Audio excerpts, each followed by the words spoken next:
Welcome to the Four Visions Market Podcast, a space built on the principles of integrity and reciprocity. Together, we will engage in thought-provoking conversations about plant medicines, why these plants are coming out of the rainforests, jungles, and mountains after thousands of years, and what it means to be in right relationship with the ancestral wisdom cultures and guardians of these traditions. I'm your host, Mariah, founder and director of Four Visions Market. This podcast is the natural evolution in our commitment to providing you, our tribe, with incredible resources to support you on your healing journey through plant medicines. Welcome home. Welcome back, Four Visions family. Thank you for being here with us. So happy to have you tuning in to another wonderful episode of the Four Visions podcast. Today, I am very happy to be joined by James McRae, an author, poet, and teacher who empowers creators to live with purpose and turn imagination into reality. He is the founder of Sunflower Club, a global community dedicated to creativity as a tool for personal healing and social transformation. As a creative strategist, he has worked with top brands and startups to define and actualize their message and mission. His books include Shit Your Ego Says and How to Laugh in Ironic Amusement During Your Existential Crisis, and most recently, The Art of You, the Essential Guidebook for Reclaiming Your Creativity. Welcome to the show, James. It's great to have you here. Hey, Mariah, I'm so happy to be here. Thanks for having me. Yay, let's get started. I would love to hear a little bit about your background and how you found yourself in this world of creativity, committed to sharing both your creativity and inspiring other people to harness theirs. So give us your spiel. Absolutely. Well, creativity has been part of my life for as long as I can remember. And that's always where I've been drawn. That's always where I've wanted to spend my time, both consuming art and producing art. I'm primarily a writer. I started writing poetry when I was like 14. So that's kind of been one of my core creative modalities.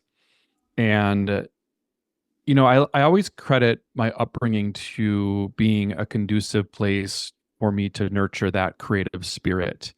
And that's because I grew up in a very small town in the middle of nowhere in Southwest Minnesota. And there just wasn't a lot of pressure to conform to, expectations of society around what you're supposed to do and get a job and like go to law school or whatever it is. I really had freedom to just nurture that creativity. And I remember like finding my mom had poetry books around the house, and I would discover those, and then I would start writing my own. Also really been into the visual arts my whole life. I've always kind of, jumped back and forth between writing poetry and painting, and ended up going to a design school where I studied graphic design and focused more on visual arts, and eventually found myself working in the advertising industry, first as a graphic designer and then as a brand strategist. Moved to New York City and spent really a decade on Madison Avenue as a creative strategist for, big brands. I kind of hit a dead end while working in advertising. I was successful, but it was so fast paced, so demanding. And it was during that time that I really started to tap into consciousness, whether that's plant medicine or certain teachers, whether they're ancient or modern, Taoism, other types of, indigenous wisdom, as well as modern teachers like Ram Dass and Terrence McKenna and Alan Watts, and got really deep into yoga and meditation. And my creativity had a huge transformation where, before I was just running on fumes and drinking a lot of coffee and alcohol and, just trying to keep up with the fast-paced life in the New York City advertising industry. But after going through this, I would say, transformation of consciousness, I really was able to tap back into my own creativity with more purpose and intention, That's when I started writing books. My first book was called Shit Your Ego Says. It was kind of my own internal battle between my ego and my intuition or my higher self, and Mhm. learning to navigate that mental space that we all have, the different voices in our minds. And my second book was a book of poetry and memes.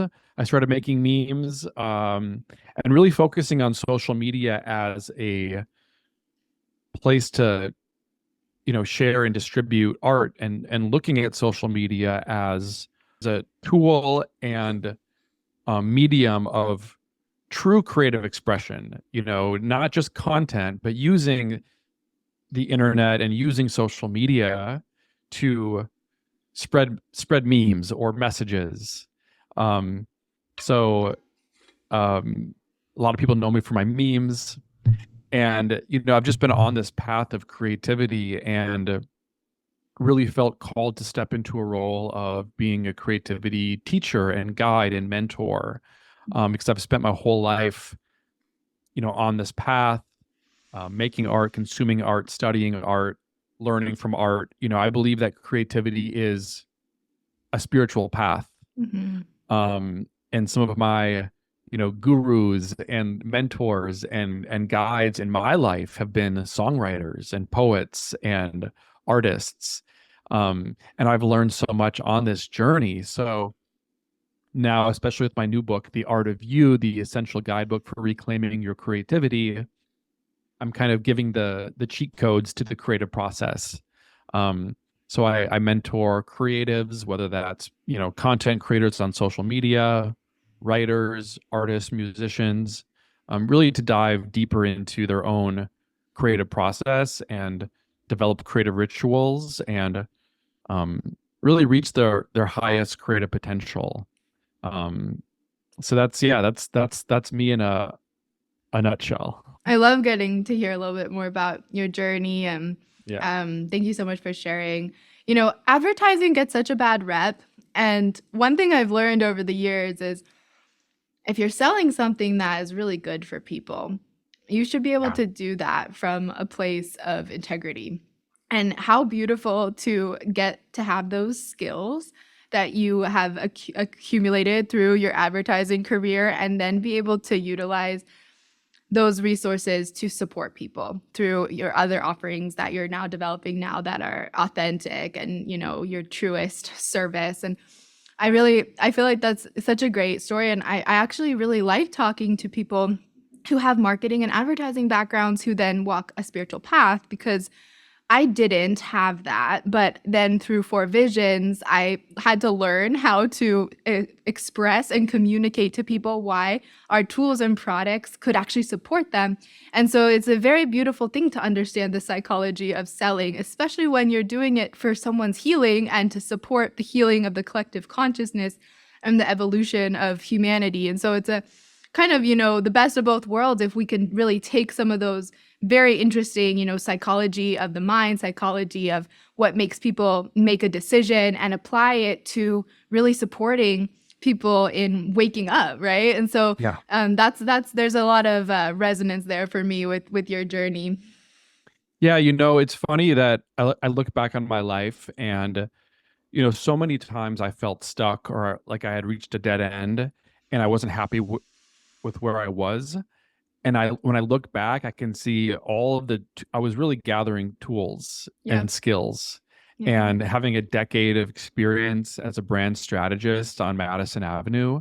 It taught me so many things that I now apply to my work, communicating things, presenting to clients. I learned so much. And, first and foremost, in terms of branding, you know, you're right, like advertising can get a bad rap, and so can the idea of branding. And for me, branding has always been about communicating your authenticity. Totally. So yes, branding could mean that you are trying to make things look a certain way or seem a certain way that is maybe inauthentic. But for me, it's always been about how can I distill something down to its essence and communicate that? Because even as individuals, as artists, as, you know, podcasters or whatever it is, we are always communicating something with how we talk, how we look, just our vibe and our energy in the world. So for me, really thinking about branding is about how do you communicate in a way that's going to be clear and truly expressive of what's inside. Mm, Um, so for me, it is really about how we exist in the world and how we're perceived, and aligning our public face with our inner purpose and making sure there's alignment there. So we're, you know, showing up in the world with purpose and intention. mhm, mhm. Totally. And the reality is, you can have the most transformational message to share with the world or the most potent medicine. And if you don't find the way to communicate and present it and yourself in a way that people can really understand and receive, then it's not going to hit and you're not going to be able to reach as many people. You're not going to have that same impact that you're looking for. And so coming at it from that place, first and foremost, of this like authenticity, and cultivating our unique gifts and really seeing that brand and clarity of positioning and how we present ourselves in the world or on social media, it matters. And really coming at it from that place of why do we want more followers, right? Like what's the message that we have to give, like, or what are the tools that we have to share, and not looking at those numbers and obsessing about the numbers, but rather those are actual people, right? And if my message can reach them and my message can resonate and support them in some way, then this is why I'm doing it. I couldn't agree more. As a content Mhm. creator, um, I always say to focus on your message rather than your metrics. Yeah, And I truly believe that your metrics will grow in proportion to the clarity of your message. totally. Um, and yeah, like they are real people. It's so hard to remember that sometimes. But I believe that, social media is sacred in a Mm. way that we don't think about. Because if someone chooses to follow you on social media, they are giving you permission to enter their consciousness. Yeah. They're inviting you into their consciousness. And we think of social media content as sometimes fickle or disposable, and in a way it is. But also, speaking of, plant medicine, I make the comparison between memes and social media content with microdosing of psychedelic substances. Mm. And what I mean by that is, let's say that you are going to read a novel, or go to an art gallery. I consider these to be like a macrodose experience of art. In other words, you're fully consumed in it. You're going to an art gallery, you're paying attention to the art for hours, you're really in the space, fully immersed. If you're reading a novel, you're spending hours really in that world, and it's like a full macrodose experience. Social media and memes and content is like a microdose Mhm. where, you're scrolling, you might not spend too much time on any piece of content, but if you follow someone for, let's say, 3 years, and every single day they post something, and that's like a tiny hit that you're consuming, and like a microdose over the course of 1 year, 2 years, those little hits every day can lead to a significant shift in your life. So Mm. I always like to remember that, social media is sacred, Mhm. and it's so important to show up in a way, um, where we're, honoring the messages that we're putting out into the world, and also curating our own feeds and experience. So we're protecting our own consciousness, and consuming things that are going to be uplifting, educational, rather than toxic or, combative or whatever it is.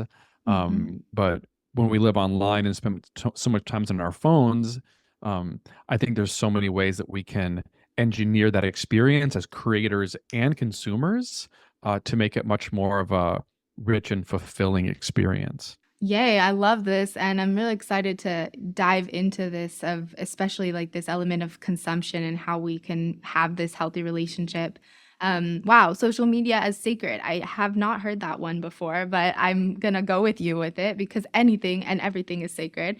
And it really is just about how we interact with it and our relationship with these things. And the Mhm. reality is, we are living in a world where social media is predominant tool for the way in which we perceive and experience life and interact with one another, whether you're on social media or not, because that's a personal choice. Not everyone is, but the reality is it's here, and it's very intricately and intimately influencing and shaping our day to day if we're on social media, and then it's also shaping our society. It's having a huge influence on in our collective consciousness, and the way in which our society is unfolding and evolving, and as a species too, and just communication has changed so much. So we're living in such an interesting time. And for someone, for me, I, went on my spiritual journey, no social media, nothing, for many, many years. And when I came to the social media world, I decided to be a conscious participant in it. There was this element of, what do I want to create out of my experience with social media? And how can I make sure that this is a tool and an asset or a resource that, I receive what I'm looking to receive, Mhm. right? Connection, information that's nourishing for us, inspiration, and then also, of course, the other side rears its head, and we have to really choose what we say no to, too. Comparison, self-deprecation. So all of those elements, are there, but just like anything, if we're truly walking a spiritual path, anything is a mirror and anything is a vehicle for our transformation and our personal growth. So being able to really just see the multifaceted nature of what social media is and what it can provide, good and bad, and being able to navigate those waters is kind of like the new territory that we are dealing with in 2024, and it can become an incredible tool when we approach it from that place of consciousness. So I'm sure you have a lot to say on this topic. Come bring it. Share what is feeling relevant and coming through you. Taking a quick break from today's conversation to share with you a short message. Let's talk about plant medicine integration. Integration work is the action taking and the grounding into the fibers of our beings, the ancestral and cosmic wisdom that the plants give us. It is the manifestation of every vision.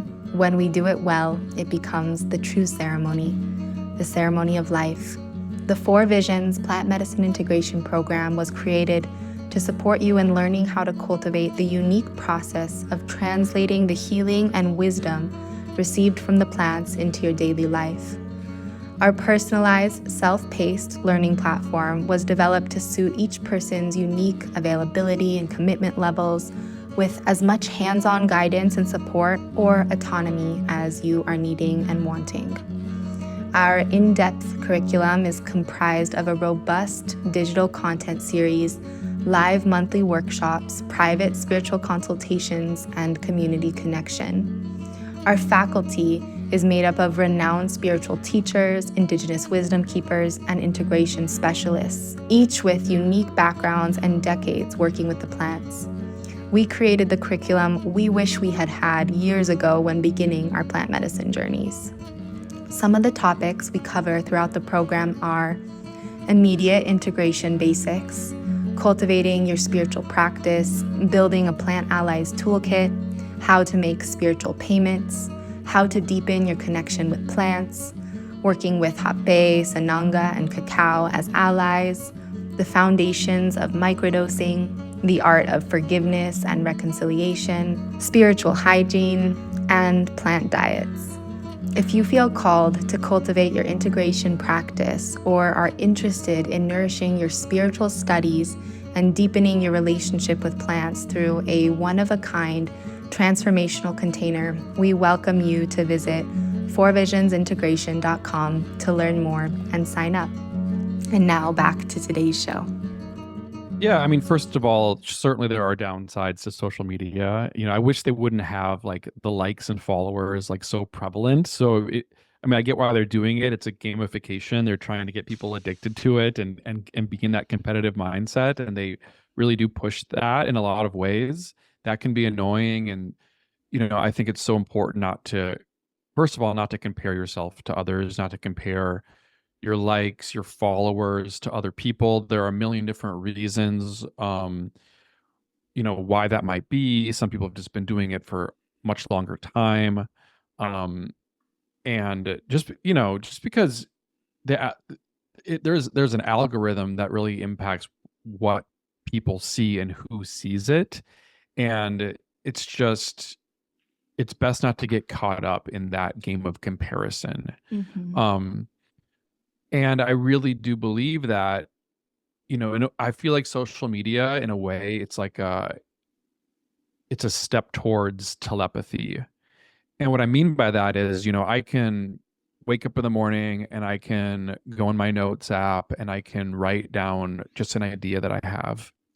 And then I can, if I want to, instantly post that onto social media. Suddenly it's being seen by, thousands of people. And that's just an idea that I just had. And Mm-hmm. suddenly I just, with very little effort, am broadcasting that idea to thousands of people.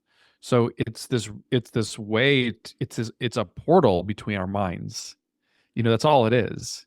Um, and just being respectful of that relationship and being respectful of what we're saying. I believe that everything that we do and say sends a vibration into the world. um and when you think about social media, and memes in particular, what a meme is a viral idea. Like the word meme was coined in 1976 by the evolutionary biologist Richard Dawkins. And he was comparing genes to meet to a gene is something that will spread within a biological system. And there's certain gene mutations, and if there's an advantageous gene mutation, that will spread and kind of eventually, take over the biological system. This is what's known as natural selection. So memes are the same thing in the world of culture and ideas. So it's an idea that spreads. So it's funny that we use that word to describe these funny little pictures on Instagram, because it's a distillation of an idea. And the internet makes memes so much more powerful because things can spread. The idea of memes has been around for a very long time. And a meme is an idea that spreads. Like I think that the best example of like a cultural meme throughout history is Christianity, because whether or not you believe it's real or not, the stories are some of the most viral pieces of content in history, right? Like there was no Instagram, there were no newspapers 2000 years ago.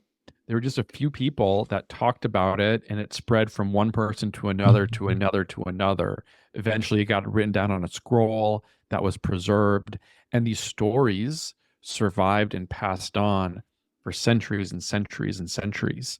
So, this is the nature of memes, ideas that spread. So, I'm very conscious on social media. It's like, okay, whether we're making memes or sharing our writing or ideas, you know, we're planting seeds. Mm-hmm. Um, and with the internet, those seeds have the power to spread faster than ever before. So, and also, I just think about, as an artist, as a creator, as a writer, I'm a student of art history, and I can see how the formats of art and writing have changed drastically over the years. Poetry used to be orally recited mythology back in the time of Homer. Um, or, in Shakespeare, they were acting out this poetry in the form of plays. Um, Today we have songwriters and rappers who are, true poets. And I think that art and writing are always adapting to the tools and technology of the time. Mm-hmm. And the tools and technology of our time are the internet and social media. Um, so yes, I think it's important to be careful. These are powerful tools. It's easy to get sucked into it. But when we can leverage them as creators, it can really do so much in getting our own message out into the world. Yeah, we're like spending on average like 6 hours a day on social media. It's Mm. insane. And so, you have to ask, like, what are you doing for 6 hours a day? And it's this interesting balance too between creation and being part of something and offering something and consuming, just consuming, consuming, consuming. And I think that the people who find the most benefits from social media are those who are also giving and creating. And I think that if you're on social media and you're just consuming, there's a little bit of a trap there as far as just energy suck and a real loss of time. So that's something that I think is really key. And then also just balancing how we are consuming, and this element of how we consume information is something I want to get into a little bit today. But you mentioned a little bit at the beginning your comparison, which I really liked, with going to an art exhibit and that being like a macro immersive experience versus just the snippets and the 30 seconds we get of someone's attention on social media being the micro. And when we go consuming information, first of all, the amount of information that we're consuming in today's age is insane, right? It's like, I think I was actually listening to one of your conversations and you were talking about how, we're consuming more information in one day than our ancestors consumed in the course of their entire lifetime, right? And that was like, I really thought about that and I was like, oh my God, this is insane. It's incredible. And how do we deal with that? Like, how do our minds deal with it? How does our psyche deal with that? How do we process that? So I'm really curious, from someone who's really steeped in social media as your career and your niche work, of your thoughts on this how we can balance the consumption of that Yeah. much information. First of all, I think that it is, in a way, it's a natural process. So I mentioned before that one teacher that's influenced my thinking is he's kind of a psychedelic philosopher, named Terence McKenna. Mhm. And he would talk about um, the speeding up of the world that we live in. And basically, and he said this like in the 90s, so it's way more true today, but he said that more stuff happens in the world, more information, more novelty, more data happens in one day today than happened over the course of 1,000,000 years, 1 billion years ago. Mm. In other words, things have been gradually speeding up for a very long time. Mhm. And we're reaching a point where it's going faster and faster and faster. I mean, just this past week Yeah. in the US, it's election season. There's been so much chaos and drama just in the past week that it's hard to keep up with it all, let alone like, oh, since 2020, think of all of the chaos and all of the craziness and all of the stuff that's happened. But people in the 1900s, let's say people in the early 1900s thought the same thing compared to the early 1800s, Right. right? So it's we're in this process and it's hard to control, and there's more information and there's more stuff. So I feel like on one hand we are being, it's challenging to take that on, but I feel like this is part of our evolution, is to, I think that the world is changing and humans are changing. And I think that we are, you know, in some ways being called to become superheroes in what we're look like, just in seeing more and perceiving more and navigating this world of data and information. Mhm. Um, so I do think it's natural. I do think it's hard, but I think that we are learning to adapt as humans always have. That's what, like, our best trait as humans throughout history is our adaptability. We've adapted through so much. So I feel like adapting and integrating through this is just an initiation that we are going through at this time. Mhm. Um, but it's also so important to balance that out. So like it reminds me of when I first moved to New York City. Because again, like I grew up in a small town in Minnesota. So when I moved to New York City, that was an overwhelming experience in terms of the chaos, novelty, noise, clutter all around me. And before I moved to New York City, I did not have a meditation practice. I was Mhm. I had never done yoga. I wasn't really familiar with these practices. And I found myself in New York City, like just the stress levels were at an all-time high. And I just found myself like in a yoga studio one day, at a Kundalini yoga studio doing meditation and breath work and different postures and chanting. And that became a sanctuary for me.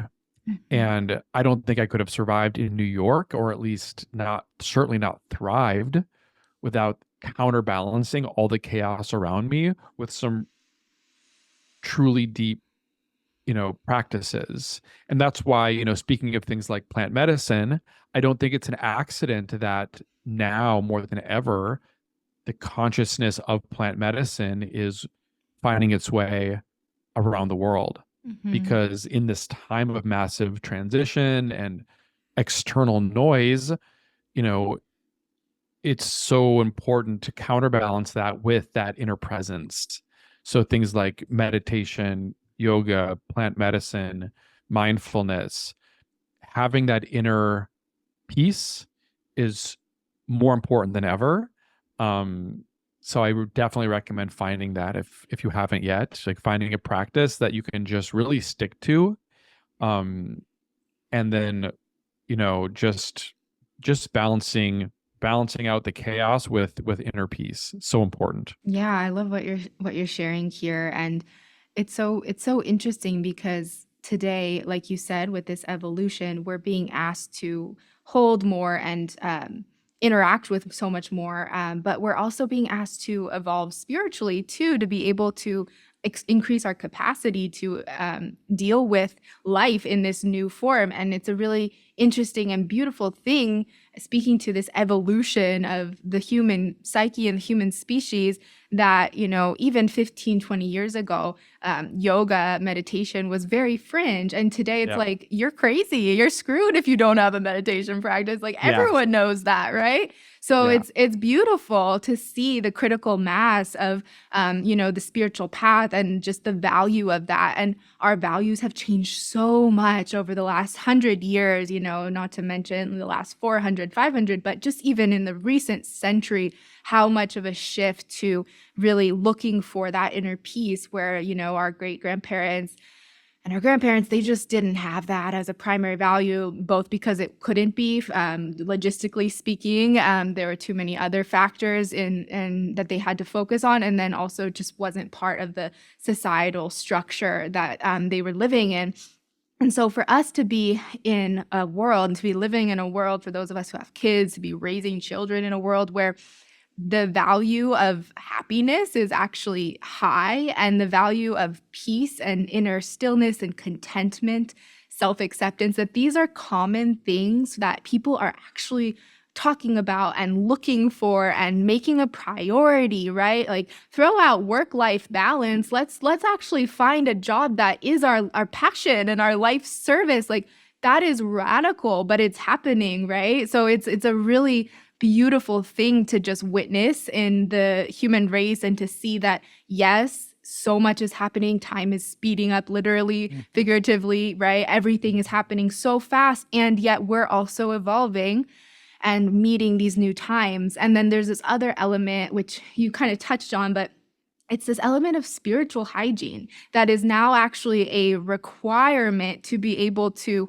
navigate the world and to be interacting with so many different people, both physically and virtually. That is also, requiring people to take better care of their psyche, their mental health, their energy, be able to attune and cleanse themselves and care for their energetic and spiritual hygiene so that we can show up in a more alert and aligned way that Sure. Yes, our ancestors had that because they were out praying all day long, and rituals and ceremonies heavily integrated in the formation, the foundation of their lifestyle. So, yes, we've lost that in that way, but we've also gained an ability to navigate between the two worlds, or we're gaining, right? Because it's definitely still a process and a learning experience. But how beautiful to be able to be alive during a time where we're witnessing both within ourselves and externally as a collective this recovering and reclaiming and Yeah, remembrance process, and at the same time navigating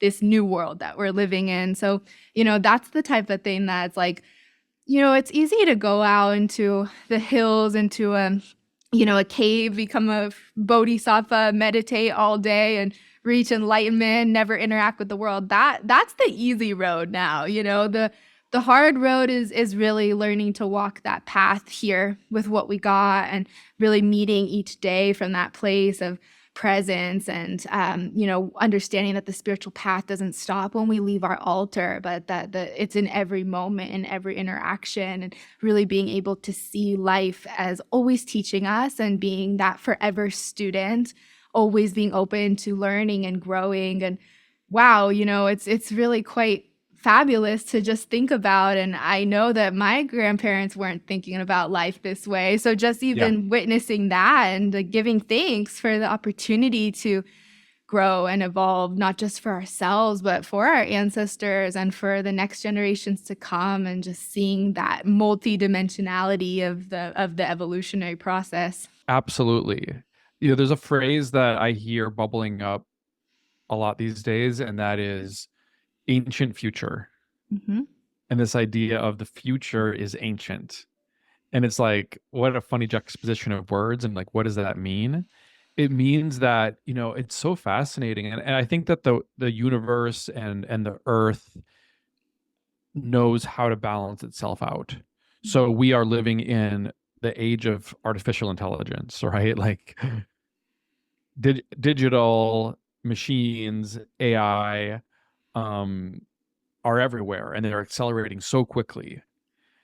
But at the same time, consciousness and indigenous wisdom and plant medicine and mindfulness and spirituality, these are also accelerating faster than ever before. And I love how in our advancement we are finding this return, like you said. Like even if you look at science, like some of the biggest innovative thinkers in neuroscience or psychology, you know they're arriving at this idea that perhaps consciousness is a more fundamental reality than matter. Hmm. And this is a radical idea in science, Right. but really this is returning to what the shamans have always believed. That's how a shaman can heal, because like on the level of consciousness is actually more real and more true than the level of matter. And these are some of the most advanced scientific ideas are actually returning to ancient wisdom. Hmm. um so I think it's an exciting time to be alive. It's certainly a challenging time to be alive, um but we're here to participate in this transition and to, like you were saying, just balance out all of the, advancement and data and information with um, with that remembering and that inner knowing that we all have, but now we're being called to return to that in a greater way, just given the state of the world. So it's challenging, but it's also beautiful. Mm-hmm. It is. And just one more thought that I feel I want to share on this topic is, watching so many people wake up and start to question things that were never questioned before, and really, investigating and being willing to educate themselves. And it's so incredible also to just watch people, really asking about the food that they're putting in their body, and seeing the water, the quality of the water, and, asking questions about their fluoride in their toothpaste, like these are so radical because it shows that people care enough to really, go in and take responsibility. So there's also this element of like radical responsibility that I feel is like is really coming through strong, where people don't trust maybe the government and other people or other organizations and entities to make their decisions for them because of so many things that have happened, and rightfully so. But what's coming out of it is something very beautiful. There's this independence, there's sovereignty, right? There's a desire to know how to grow your own food and have your own land and make sure that if an apocalypse does come, you are protected. And just what is coming out of this crazy time we're living in is returning back to the earth, returning back to what's important, thinking about how you want to educate your kids, thinking about, what you're consuming, all of these things that just a whole nother level of awareness that we're really seeing, and willingness to ask tough questions, and so it's a really incredible thing to look at it from that perspective. You said superheroes, like it's also almost, needing to learn how to become our own healers too, and take enough responsibility for our lives where we're no longer putting the authority in someone else's hand, whether it comes to medical decisions, whether it comes to, how we care for our bodies and what we nourish our bodies with, but every single facet of our life we care about now. And Yeah. it's this incredible shift of like out of autopilot into no, everything matters. And it's really just, it's filled me with a lot of hope for the future, truly, and inspiration, because it is that ancient future, like you're speaking about. And it's how we get back to that place where everything does matter, where all life is sacred, right? Yep. And where we're living in relationship once again, and in intimacy with Mother Earth and nature, where our resources are sacred, where we protect her. So all of these things that are coming through in society during this time is like, it's a little messy, right? It's like there's chaos, there's a lot of confusion and fear too. It's all of it, but ultimately I see us in this massive rebirthing process, and Yep. the way forward, I believe, is going to be so beautiful and magnificent, and I can't even imagine what it truly will be like, but I'm holding that vision that it's going to be, full of so much light and beauty, and a combination and a metamorphosis of the ancient ways and the traditional ways and this new future. I mean, imagine ethical AI technology. Like what would it mean if the people who were stewarding this AI revolution cared and were, catalyzed by the good and well-being of all beings, and health and safety, abundance? Like if those were the foundational pillars with which we move forward, we're golden. Taking a short break from today's episode to share about an incredible product line that we absolutely love. It's called Clarea, which means clarity and illumination. Clarea was created from divine inspiration and guidance that our coherence of body, mind, and soul are born from inner clarity. These creations are alchemized with the intention to bring forth health and well-being to the totality of your temple, to nourish a vital, thriving life. Holistically handcrafted with love and care for your well-being of mind, body, and soul. An offering that is life-giving, relevant, and aligned for all life and the future generations to come. Clarea is formulated from over 33 years of the founders' combined in-depth, dedicated study, research, application, and experience with holistic health, Ayurveda, herbalism, permaculture, detoxification methodology, and healing. Everything is 100% organic or wild-crafted, biodynamic, homegrown, vegan, botanical, pure, all ingredients of the purest, highest grade, sourced ethically and sustainably. Clarea is a full-circle sustainable project that aims to create as big as an impact for our Mother Earth and all life as possible. We are 100% aligned on every level with this beautiful company's mission, and for that reason, we felt called to share this incredible product line with you, our Four Visions family. 10% of all proceeds go directly to nonprofit organizations aimed at environmental regeneration and restorative efforts, specifically for water cleanup, protection and preservation of the waters, restoration of bee populations, protection of indigenous sacred lands, rights, and natural resources, reforestation, and endangered species and animal rights. Check out the link in the show notes and make sure to use the code FVFamily to snag some savings on your order. And now back to today's episode. Yeah, I agree. And I think about, how we get there, and I think we all have a role to play. Mm-hmm. I think that the future, in addition to being ancient, it's also decentralized. I think this is one thing that I learned while I was doing Kundalini yoga was about this whole age of Aquarius Mm-hmm. idea. And I love that it's a metaphor. I don't buy too much into it, but I love it as a metaphor where we're moving into the age of Aquarius, which is a decentralized age. So Mm-hmm. in other words, in the past, we relied on all of these leaders to show us the way, so to speak, like whether that is in religion, you've got these Jesus, Mohammed, Buddhas, and you end up worshiping these teachers, rather than learning that and embodying that truth for yourself. And the same thing happens in politics where we're like, who's the president? I want this president. I want this president. If only the president could save me. And it's like, I think it's more clear than ever before that like there's the president, no matter who it is not going to save you, Mm-hmm. right? It happens on the atomic level with every single one of us. And I think it's so important to ask like, where are you qualified to serve and where are you qualified to lead? Right? We all have life experiences, we all have certain expertise or skills. How can we apply a holistic and communal and consciousness mindset to our own skill set and expertise?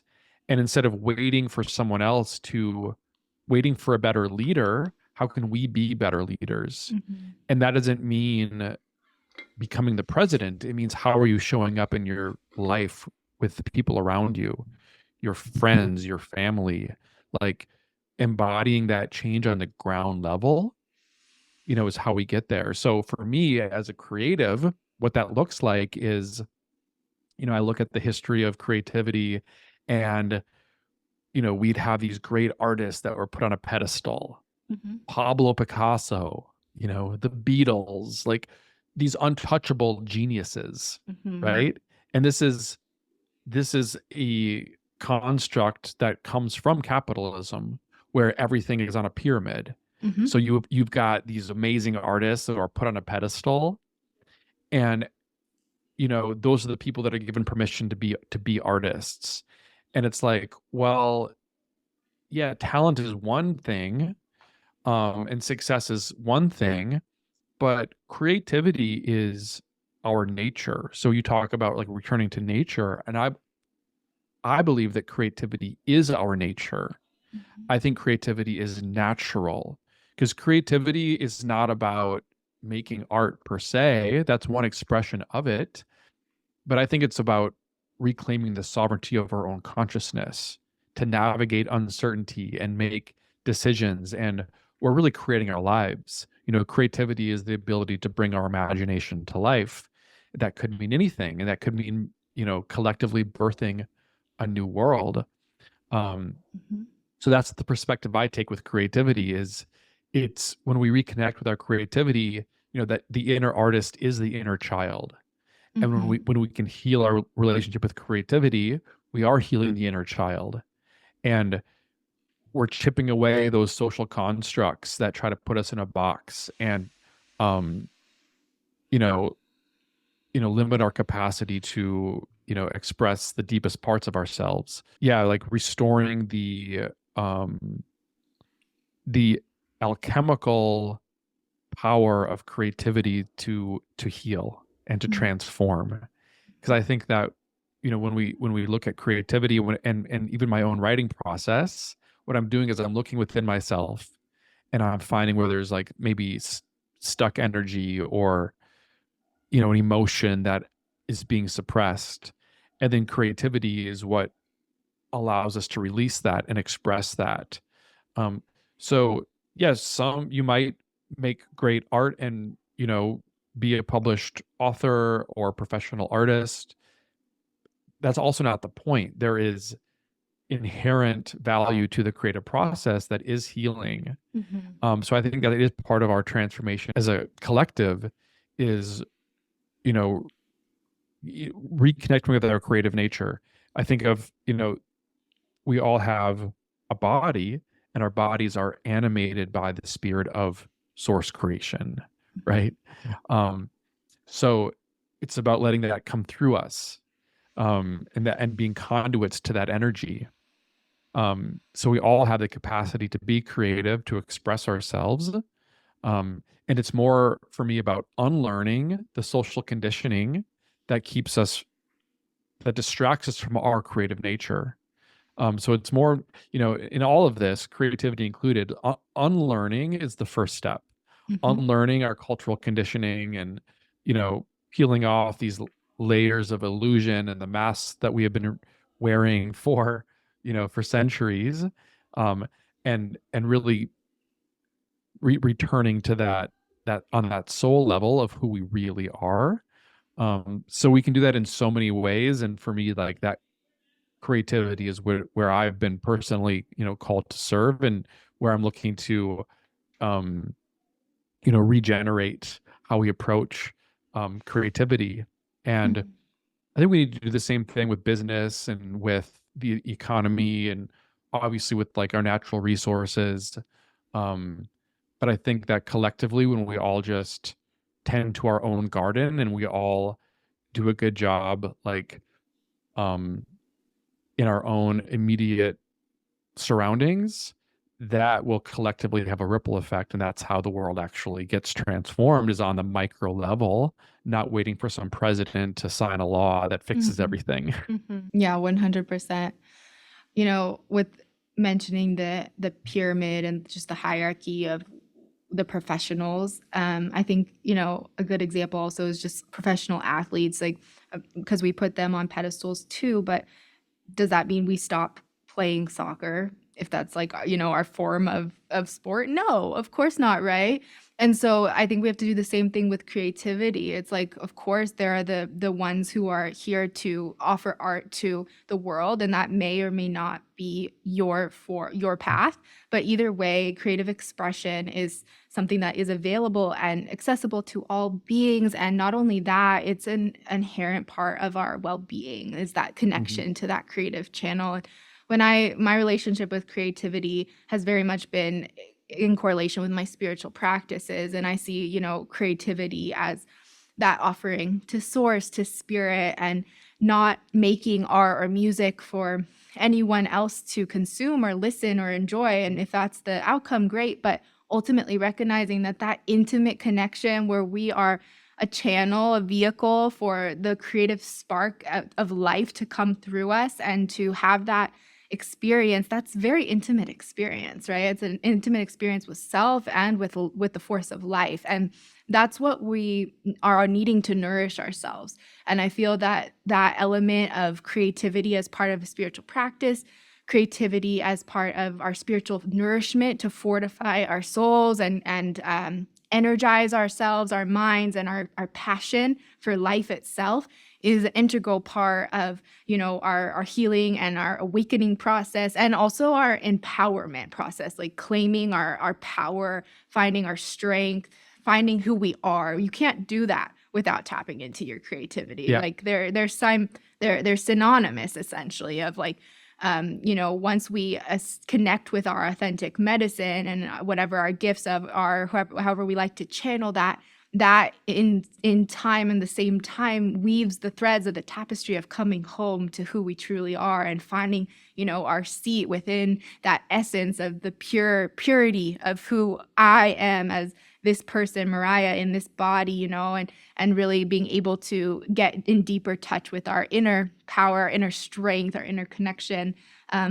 So that's been, a little bit of my journey, but you wrote a whole book, The Art of You, and you were talking a little bit before about, the premise, and I'm very interested in learning more about the yin and the yang of creativity and hearing you explain that, especially because I think also we kind of often label creativity as like feminine, and it's definitely not just feminine in that sense, but there is this Mm-mm. process of finding the void, which often is, associated with the feminine principles of finding that emptiness and space, and we need that emptiness for the ignition of fire of the creative spark to come through.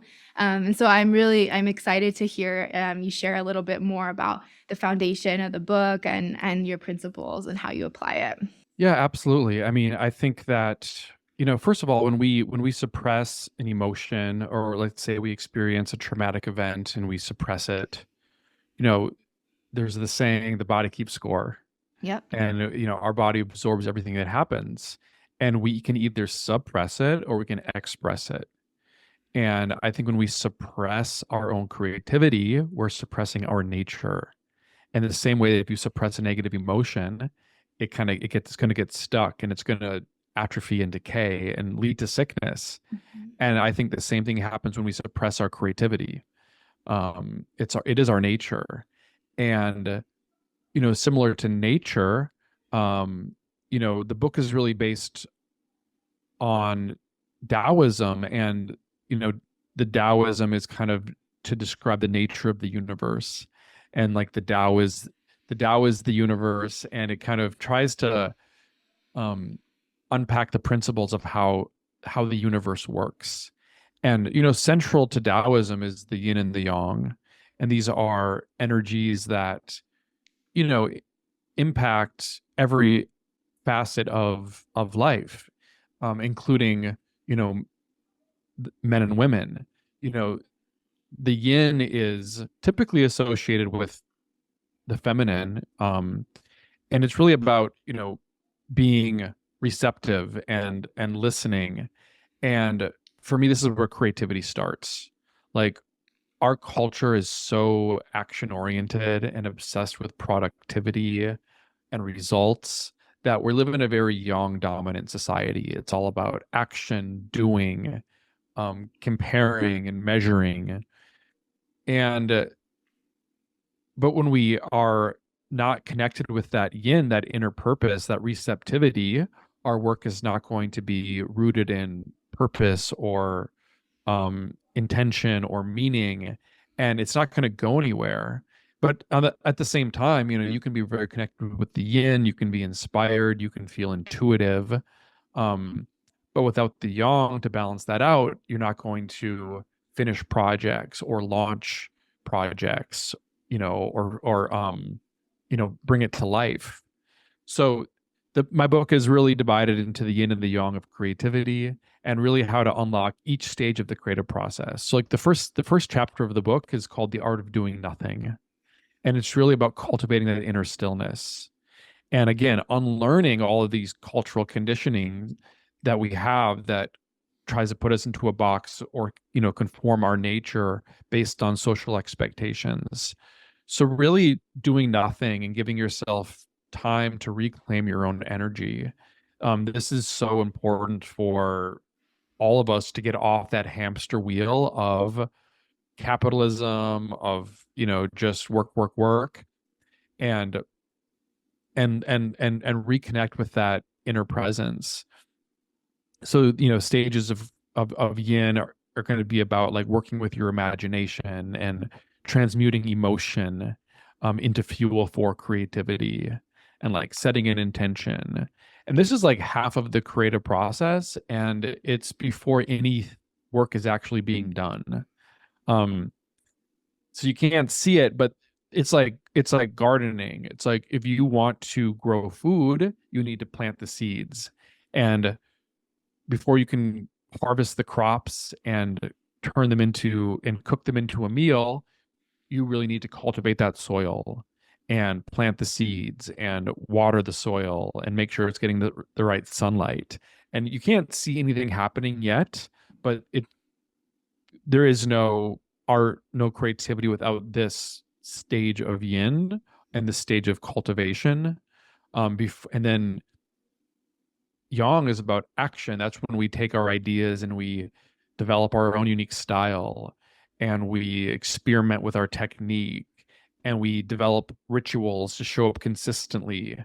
And this is harvesting the crops, washing them, cooking them, turning them into a meal.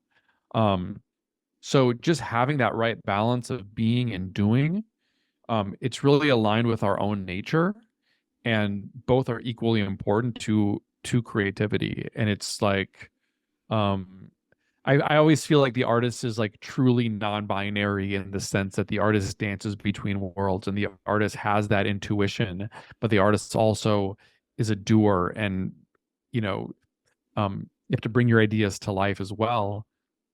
So, um, yeah, just really unlocking that creative process and like understanding the different stages. Because I feel like when you're out of alignment, it's similar to like Chinese medicine as well, where if one part of the body is out of alignment, it's like the whole system can like break down.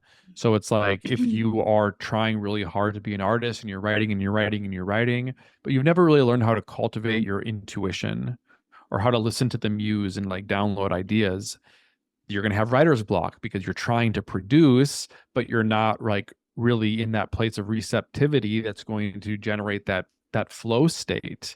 Mhm. But at the same time, you can be in that intuitive flow, but if you've never really learned how to execute your own style, you might not know where to take it. You might not know what to do with it, because what is my voice? How do I show up in the world of writing or art, whatever I'm doing? So it's also super important to have that consistency, to experiment, try different things, and develop a style that's uniquely yours. So when you download these ideas, you sort of know what to do with it and like where to place it. Mhm. And just having all of this balanced out, um, it's really connecting to the full spectrum of our own nature. And this is how we bring our ideas into reality. Thank you so much for explaining all of that. It's beautiful architecture and design, and so many incredible tools for people to utilize as foundational and guiding principles for navigating the creative process. So we will Mhm. definitely include links to the book in the show notes. And yeah, for anyone who's interested in learning more about this process of creative expression, definitely recommend checking out The Art of You. And ultimately, what I love about the creative path is we cultivate tools through our relationship to our creativity that we then apply to our life. And so even what you are describing in this process here, it's a fine tuning of and a honing in of very important processes that we need to be in balance and in a place of centered connection, from which we then express ourselves or then go and execute. There's the term the artist of life, and this learning of being able to weave and learn how to bring the beauty of the art to each moment and each day. And it's very much this principle of the yin and the yang, how you're describing it in relationship to creative output, but it's in relationship to how we perceive life, recognizing that we are painting with our paintbrush in every single moment, right? With the thoughts that we're speaking and the words, the thoughts that we're thinking and the words that we're speaking, the actions that we're taking, we are creating our lives, and we are co-creators in this way. And so we're very much the artists of our life. So are we going to be, on autopilot and, you not utilizing and harnessing the fullness of the creative expression, the gifts and the magic that we've been given? Or are we going to actively be involved in the life that we're creating and each moment, in each instance that we're given? And also recognizing that this path of the artist, it's an archetype. It's this essence, in the traditional indigenous cultures, there's a lot that they teach about with specifically the weavings, the traditional art, but this path of the artist is the one who brings the visions from the celestial realm into the physical realm for us to feel and experience the magic that exists in the non-waking world here in this moment and this reality. And so very much it's like a shamanic practice to take from the ethereal, from the unseen into the seen and to be able to harness the creative expression in this way into physical form. And there's so many different ways in which we can express ourselves through art, but it's a very alchemical process, like you mentioned, and it's very much learning how to be in co-creation with the force of life and walking the path with that level of awareness. And then, like you were mentioning before too, then we take that into the other areas, right? Into business, into legislation, into societal change, and into infrastructure development.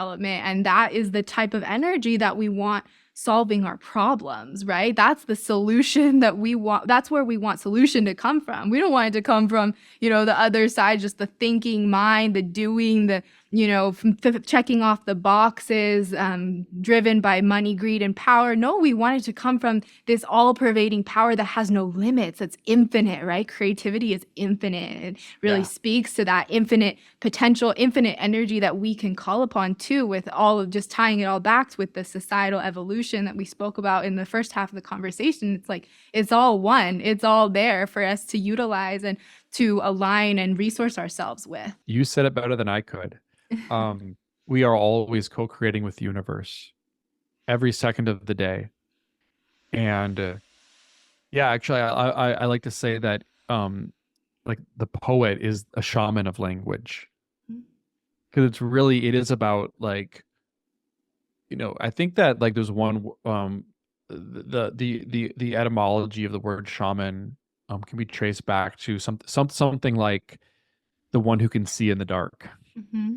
And I love that, and I believe that's similar to the artist or the poet, because you're really looking within, you're seeing with inner vision, and you are alchemizing everything that's happening around you, internally and outside of you, and you are navigating that darkness and finding the language and the expression to articulate a vision of truth. And I do believe that that can be applied to all facets of life. How we live is our greatest work of art. Mm-hmm. And how we nurture our relationships. And it's not about, like, oh, I'm going to be a great artist and then be an asshole to my friends. I mean, like, you can do that, but I feel like that's not, like, what we're talking about in terms of, like, where we want to go as a society. Right. I have friends that host dinner parties in a way that is, they turn it into art. Mm. Or your creative medium can be anything. And like you said, legislation, like, what could be more, what is a greater poem than a well-written law? Mm. Because Mm-hmm. this is, what is a law? But it's like literally words Mm-hmm. on a piece of paper that guide us in a certain way. And I think that all art is this. They kind of are, they help us kind of navigate the world, like the stories that we learn as children, our mythologies. And this is one of the reasons that I think society is so out of balance, because we've lost touch with our mythologies. And I think this is both a call to remember our old mythologies, but also to create new ones and to integrate, the ancient past with the future. Because what's more healing than storytelling? You can imagine, people sitting around a campfire telling stories. What's more healing and spiritual than that? Mm. So, I think that art and poetry, these things tend to be, the importance of these practices tends to be minimized in our society, because what's the ROI? Mm-hmm. But it's like the ROI is massive in terms of our appreciation of life and our understanding of the cosmos and how we relate to each other. And I think that the role of the artist and the role of the poet is just as important as the role of the doctor or the lawyer, because we're really reconnecting with a deeper truth that we kind of need as people. Mm-hmm. It's kind of what makes us human. So yeah, living like that and really integrating that into our own lives with whatever it is that we do, doing it in a way where we're applying creative thinking and reclaiming the sovereignty of our own consciousness. So we're not just reacting with our own trauma to what's happening to us, but we're initiating our life from the inside out. I love it. Wow. Well, this has been an incredible conversation and really just potent, speaking to the times that we're in. And I feel I'm very inspired. And I hope that our listeners who are tuning in also got some seeds of wisdom and some resources and ideas that can be utilized for creative and inspiration and this beautiful process of being alive. And it's been a pleasure to connect with you, James. Thank you so much for coming on and sharing with us today. Any final words, closing message for our listeners? Well, I would just like to thank you for having me on and for hosting this show, and also for starting Four Visions. I'm Mhm. a fan of your brand and like I've used your Hape. So I think that's so important to, make some of these medicines and rituals accessible. And I think you're doing a great job with that. So thank you for, your part in this, healing and transformation of society. And I'm happy to have talked to you on this show. And thanks again for having me on.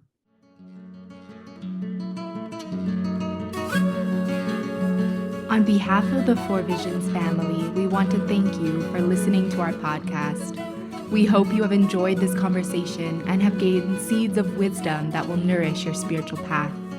If you have a moment, please leave us a review, as this helps us to reach more people. For more resources and information about the plant path, and for the highest quality spiritual tools and botanicals, please visit us at fourvisions.com. We are grateful for your support and look forward to continuing this journey with you all. Until next time.